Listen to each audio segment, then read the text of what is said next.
Estamos de volta com Sala Debate, hoje discutindo a crise da água que atinge em cheio o Sudeste brasileiro. Quero saber a sua opinião, o que você acha? A culpa é de quem? Ou quem são os culpados? Quais são as razões? Eu quero saber a sua opinião. Tem duas maneiras de entrar em contato com a gente. @Canal Futura é o nosso Twitter e o nosso Facebook é Canal Futura Oficial. Combinado? Faça igual, deixa eu ver as pessoas que participaram, faça igual o Pierre, a Márcia Oliveira, Soraya Torres, Eliseu Domingos, o Fábio Antunes, Valdirene Vasconcelos, enfim, muita gente participando e eu vou tentar dar voz a toda essa turma, ok? Bem, trouxemos para esse debate o Ricardo Toledo, que é professor da USP, também trouxemos a Isaura Frega, que é presidente do INEA, o Instituto Estadual do Meio Ambiente, e o David Zi, que é professor de Oceanografia da UERJ. Bem, no primeiro bloco ficou uma questão no alto, professor Ricardo, que é a questão do volume morto. O que aconteceu para quem está pegando o barco agora? A Cantareira, o sistema Cantareira, está com somente 8,4% do seu nível. Então o governo está trabalhando com o volume morto, que é aquele que fica embaixo das comportas. Eu vou mostrar aqui na Folha de São Paulo, só um segundinho, como que é a estrutura, só para ficar mais claro ainda. Olha, o volume morto, se for possível, coloca aqui, noticias.ol.com.br, está no Últimas Notícias. Entenda aqui, olha, aqui está a Cantareira e aqui embaixo tem o nível mínimo de armazenamento, que é considerado esse volume morto, que é a água nunca utilizada por ficar abaixo do nível da captação das comportas, ou seja, 400 bilhões de litros. Professor Ricardo, essa água que já está sendo disponível para a população de São Paulo, ela faz mal? Ou seja, eu quero saber se ela é danosa, porque saíram matérias, saíram reportagens, enfim, pesquisas que digam que sim, que ela tem problemas para a nossa saúde. Não, ela não tem nenhum problema para a nossa saúde. Nós temos que considerar, primeiro, o uso dessa expressão volume morto, ela vem de um jargão muito mais do setor elétrico, porque é o seguinte, quando você tem uma represa para gerar energia, abaixo de um certo nível, ele é considerado morto porque ele não tem força suficiente para rodar a turbina. No caso de um reservatório de abastecimento de água, o uso dessa expressão já não é muito correto, porque ele está simplesmente abaixo da tomada usual dele, mas ele pode ser puxado. Essa água é absolutamente a mesma que está em cima. O desenho, muitas vezes mostrado esquematicamente no jornal, ele não dá uma noção clara dos tamanhos que nós estamos dizendo. Esse nível abaixo do nível, então vamos chamado do nível do volume morto, ele tem mais de 21 metros de água. Então cabe um prédio de 8 andares embaixo, em pé, embaixo dele. Então pensar que pegar essa água vai revolver o fundo é uma bobagem, porque ele é muito mais profundo do que vários dos reservatórios que nós temos normal. E eu prefiro, em vez de falar em porcentagem, falar em números absolutos. 8,4% significa do volume nominal cerca de 80 milhões de metros cúbicos. E esse volume que nós preferimos chamar de reserva estratégica vai disponibilizar mais 180 milhões, números redondos, 182, qualquer coisa assim. Isso é maior do que muito reservatório de abastecimento isolado. Quer dizer, então nós estamos falando de reservatórios muito grandes. E essa água não tem o menor problema, inclusive porque as saídas que tem para o outro lado, o Cantareira é um sistema que tem dois lados. Um lado, ele abastece a região metropolitana de São Paulo. Outro lado, ele tem uma saída que vai para o sistema PCJ, que pega a região metropolitana de Campinas e outros polos importantes lá para o outro lado. Ele, quando sai do outro lado, ele sempre tem tomadas muito mais baixas do que o nível normal de retirada. Então, caso esta água tivesse algum problema, desde 74 a água que flui para o lado do PCJ estaria comprometida, que não é o caso. Então, sempre, entendeu? Isso é do projeto mesmo. A tomada do outro lado, ela é muito mais baixa que a tomada desse lado. Então, ela já capta a água abaixo daquilo que seria considerado o nível do chamado volume morto. Professor, te vendo falar, parece que estamos vivendo um momento nababesco, sem crise nenhuma, que agora com volume morto parece que nós iremos resolver o problema e não vai ter restrição de uso. Se eu dei essa impressão, eu peço desculpa. Mas eu senti essa impressão. Fiquei com... Não, pode ser que eu tenha me enganado, mas fiquei com uma impressão que estamos tranquilos com o uso desse volume morto. Nós estamos usando uma reserva estratégica. Reserva estratégica significa o seguinte: é aquilo que se usa numa situação de alta escassez, de alta crise. É exatamente isso que estamos fazendo. Quer dizer, não há essa ideia de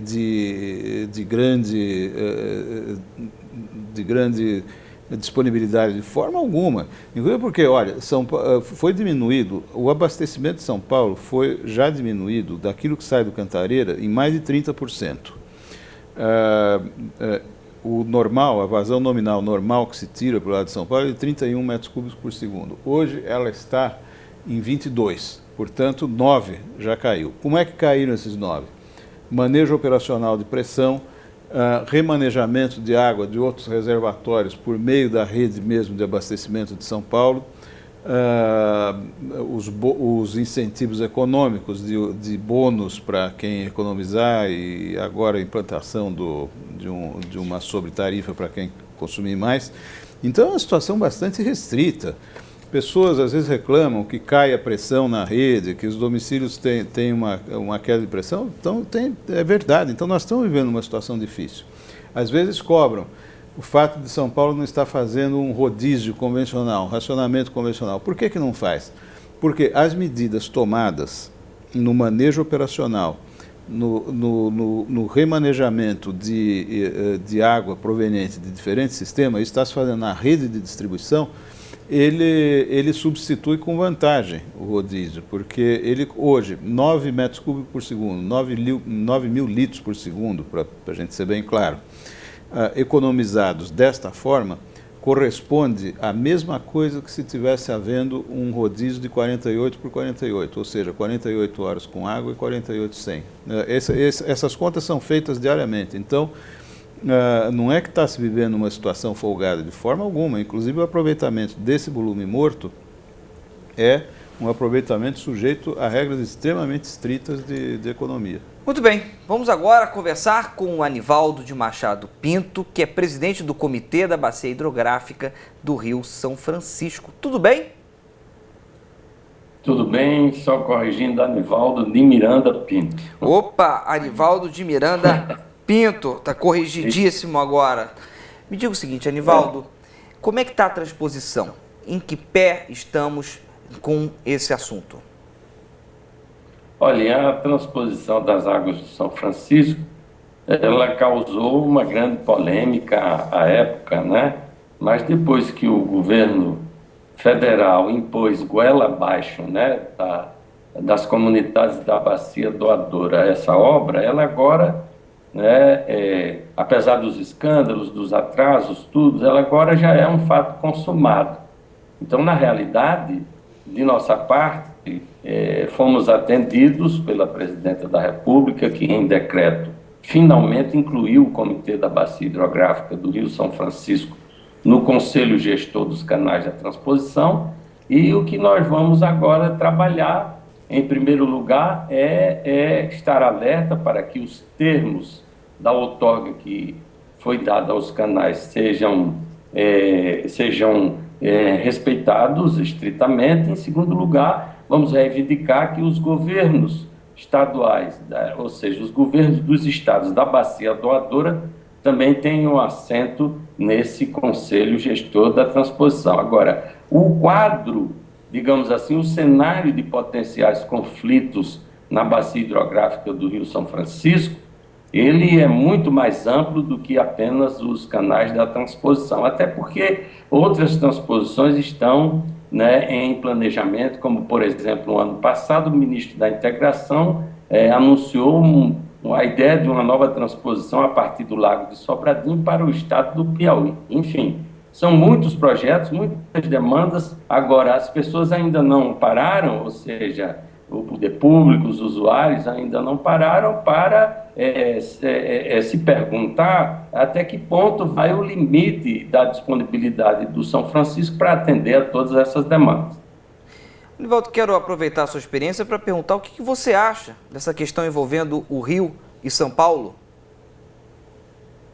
Eu acho o seguinte, nós aqui na Bacia do São Francisco já estamos acostumados, evidentemente, às grandes estiagens, à escassez, né, de recursos hídricos. Então, há uma cultura já de convivência com a escassez de água. Agora, é um fato de que há muito tempo o poder público no Brasil já deveria ter se preparado, né, para enfrentar as adversidades, em primeiro lugar, do crescimento da economia, da população e, sobretudo, da nova época que nós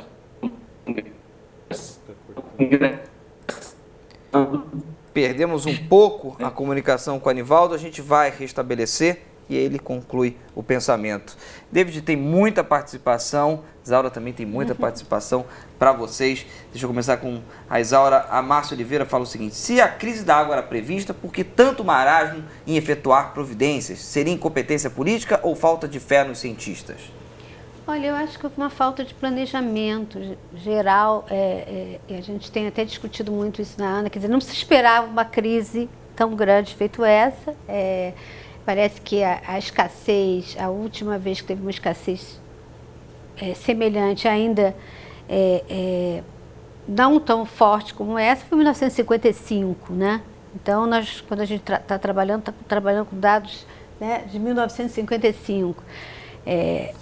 Eu acho que o professor falou, não se esperava, e sempre eu acho que também não se esperava que as chuvas de março iriam chegar, né, não chegaram, né, e estamos diante de uma crise que vai nos dar, eu acho que uma dimensão que a partir daí um planejamento melhor tem que ser feito.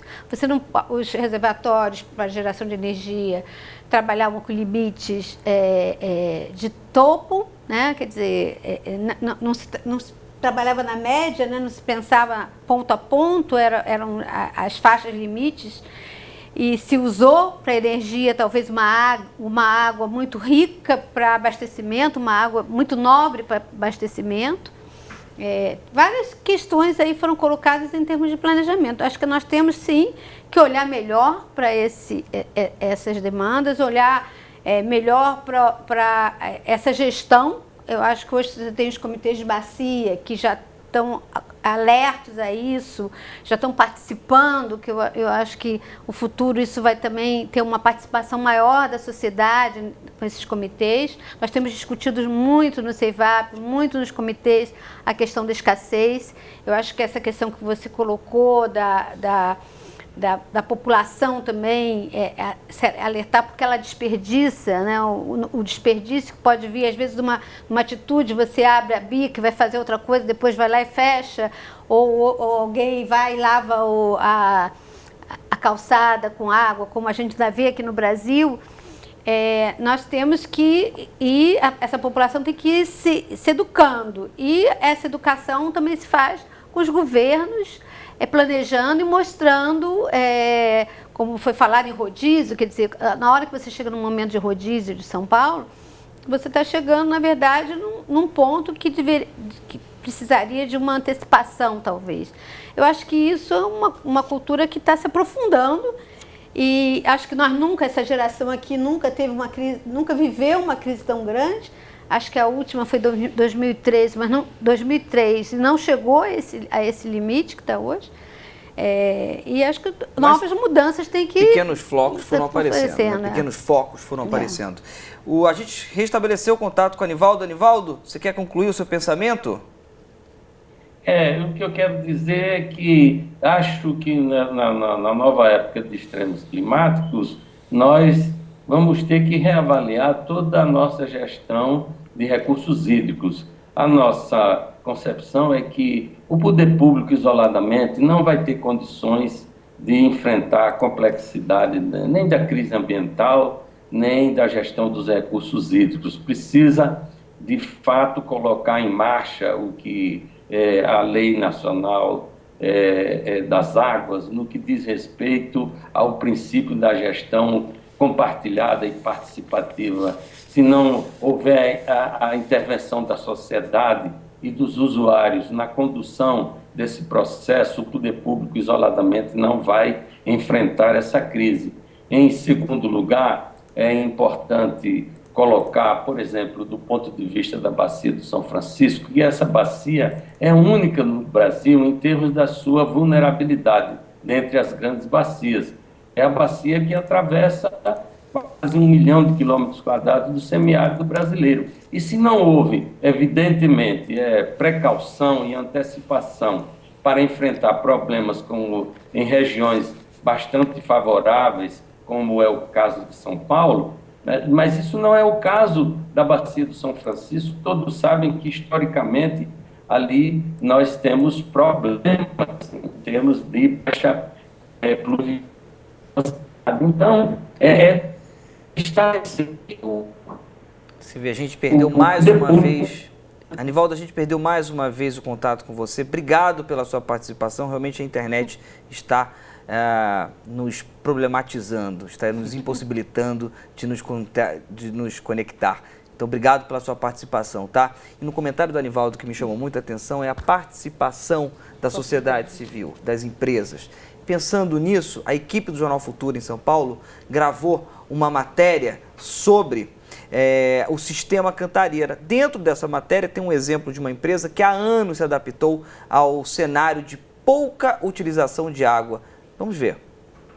Essa empresa do ramo imobiliário investe há mais de uma década em empreendimentos sustentáveis, reutilizando até 30% de água potável, o que tem gerado economia e atraído muitos clientes.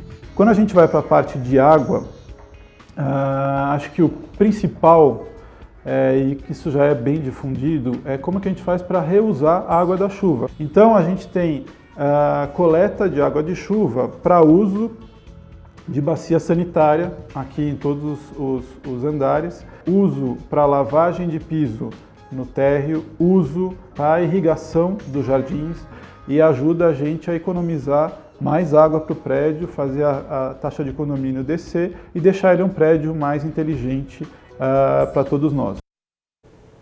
David, o Ronei Engster Denise parece que tinha visto essa matéria antes de entrar no ar, porque ele comenta o seguinte: gostaria de saber dos convidados, principalmente do David, se existe uma lei que obriga os hotéis a terem cisternas para a captação de água da chuva. Muito obrigado. E também quer saber a sua opinião sobre, enfim, um tema como esse daí. Eu acho que ele está avante do tempo, eu acho que ele já está vendo o futuro. A tendência é essa, né? Começar a aproveitar a água de chuva, como bem disse a Isaura, o reuso é uma questão muito importante. Isso remete a um outro fator, que esse problema da água não é um problema unicamente do primeiro setor, o governo. Nós já sabemos que o governo sozinho é incapaz de resolver todos esses problemas. É preciso que haja participação do segundo setor, a classe empresarial, como bem mostrou esse exemplo. É preciso que haja também a participação do terceiro setor, a sociedade, no sentido de começar efetivamente cada um olhar para si e ver o que pode contribuir.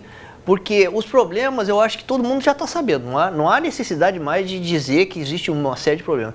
Existe necessidade de desenvolver soluções. Eu acho que cada um, dentro da sua competência, dentro da sua, do seu nível de envolvimento na sociedade, vai ser capaz de começar a perceber medidas inovadoras de tal forma que possa ajudar na preservação da água. Então, é a questão do reuso da água dos edifícios, a captação da água de chuva. Aqui no Rio de Janeiro nós já temos uma lei municipal que obriga grandes condomínios a ter uma cisterna de água para exatamente captar essa água da chuva e reservar, porque hoje um grande problema das cidades é a impermeabilização do solo. A impermeabilização do solo não possibilita o acúmulo dentro dessa esponja marrom que é o solo. Já que nós tiramos a floresta, também não temos a esponja cinza. Então nós precisamos, no momento da chuva, né, porque existe uma época do ano, né, que chove mais e outra época do ano que chove menos. Então nós precisamos reservar água para os próximos 6 meses do ano, que eventualmente nós estejamos numa época de seca. E com isso nós podemos reaproveitar melhor essa água, de tal forma que a gente evite esses extremos. E também uma outra coisa que a natureza está ensinando a gente, que essas mudanças climáticas, né, são problemas extremos. Nós precisamos agora começar a nos prevenir contra os efeitos extremos, e não a média. E os efeitos extremos trazem cenários de emergência como esse que está acontecendo em São Paulo, no Rio de Janeiro, e eu acho que nós aqui na região sudeste, em São Paulo, Rio de Janeiro, nós temos obrigação e responsabilidade de desenvolver novas metodologias para preservar a água. Esse efeito extremo aconteceu em Atafona, porque o Cláudio Gonçalves Nogueira acabou de dizer: o mar já invadiu Atafona por causa da redução do nível do Paraíba. Imagina se diminuir mais. Obrigado pela sua participação. A gente já está chegando à reta final, mas eu quero, antes disso, falar alguns números aqui sobre a indústria que pode ser prejudicada com essa seca em São Paulo. Você vê, São Paulo, a participação no PIB, ou seja, no Produto Interno Bruto de São Paulo, 30,9%. A composição do PIB estadual é agropecuário, 6,5%, que pode ser afetado, a indústria de 46,3%, que também pode ser afetada, e de serviços 47,2%, que obviamente também pode ser afetado. Professor, para terminar, e enfim, estamos chegando realmente ao final, infelizmente, a indústria, o que nós perdemos caso a indústria seja afetada com essa crise da água? Nós perdemos uma participação importantíssima na economia dessa indústria que depende da água para funcionar. Agora, eu acho que nós estamos diante de uma crise que é uma crise que deve nos levar a repensar paradigmas de planejamento. Quer dizer, eu queria aproveitar o meu tempo final mais para trazer uma reflexão sobre isso, porque do ponto de vista do planejamento setorial de cada área, eu acho que cada um tem feito o melhor que pode, seja a área federal, por meio da ANA, seja as áreas estaduais de São Paulo, Rio de Janeiro, Minas e de outros estados envolvidos, como vimos no caso aqui de Pernambuco, os estados do Nordeste envolvidos na Bacia do São Francisco. Eu acho que nós estamos, às vezes, endereçando erradamente a questão. Não se trata de um problema do planejamento de abastecimento de água, do abastecimento do planejamento de recursos hídricos e nem das ações que se fazem, porque as ações se fazem e se vão fazendo. A questão é um paradigma de planejamento que deve envolver agora um corte horizontal no planejamento hídrico, no planejamento urbano, no planejamento regional, de maneira que você possa ter no futuro, se é um cenário de escassez permanente, um cenário de escassez crônica que pode se afigurar, indústrias menos dependentes dessa água naquele momento, que possam de fato se utilizar de outras fontes, de fazer reuso. O próprio consumo predial de água também pode e deve sofrer reformas mais profundas. Enfim, é um momento de se mudar paradigma, porque, voltando ao exemplo que eu dei no início, das crises hoje enfrentadas no meio-oeste, no sudoeste americano, nós podemos aprender com eles. A crise lá está muito mais séria do que aqui. E o que se está pensando é exatamente uma revisão desses paradigmas, porque a alternativa a isso seria parar o desenvolvimento, congelar pessoas, congelar atividade econômica, o que é algo impensável, né? Então nós temos que pensar realmente em aumentar a nossa resiliência, porque este ano, agora aqui nós estamos falando de escassez de água, o ano que vem pode ser que nós estejamos novamente discutindo o problema de inundações, porque esse mesmo sistema mostrado aqui, há 2 anos atrás, estava vertendo água com 100%, porque ele tinha um excesso de água. Então, e eu concordo com o David, nós estamos vivendo uma época que precisamos entender melhor e mudar o paradigma de planejamento, quer dizer, fazer um corte horizontal e planejar conjuntamente os sistemas hídricos, os sistemas viários. Por quê? Porque hoje eu vim, quase perdi o avião, quase não cheguei aqui, porque em São Paulo tinha 261 quilômetros de congestionamento. Será que está certo esse modo predominante de mobilidade urbana baseado no automóvel privado, no incentivo à indústria automobilística? Será que isso aí é o melhor que nós temos? Obrigado pela sua participação. Sempre lembrando que nós já discutimos também transporte, é só você ir no YouTube e procurar Sala Debate Transporte, que você encontrará um debate mediado pelo José Brito Cunha. Suas últimas palavras nesse programa. Eu acho importante essa questão de repensar, quer dizer, aproveitar esse momento para repensar.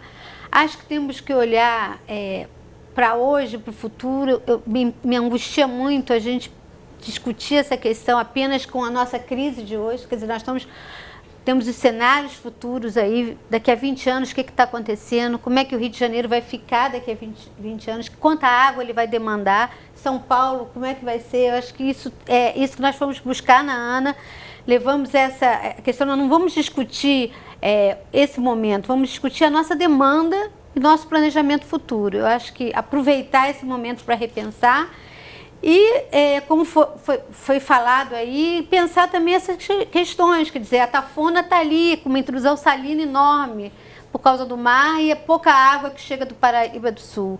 Quer dizer, nós não podemos penalizar as pessoas que estão na ponta da bacia. Quer dizer, então eu me coloco aqui à disposição, já estive na ANA, volto aqui para a gente conversar quantas vezes for preciso. Muito obrigado. A questão do reuso, do repensar e também qual a água que o Rio de Janeiro precisa para hoje e para o futuro. Obrigado pela sua participação, obrigado pela participação de vocês dois e obrigado a Luciana Ribeiro, ao Rodney Santos, ao Sandro Honório, Alessandro Marques, todo mundo participando aqui no canal Futuro Oficial. Temos aqui também Ellen Cristina, Cláudio Gonçalves, que falou da Tafona, temos Thiago de Araújo Silva, João Araújo, Ivete Figueiró, todo mundo na tela do Futura, Ronei, Denise, Valdirene Vasconcelos, Tamiri Santana, temos também a Maria Cândida Gomes, Nilton Pereira de Almeida, obrigado pela participação de todos vocês, Karen Teixeira, temos aqui Orlando, Alder, muito obrigado pela participação de vocês, um grande beijo, fiquem bem. Terça-feira que vem iremos discutir intolerância religiosa. Eu espero você, hein? Tchau, tchau.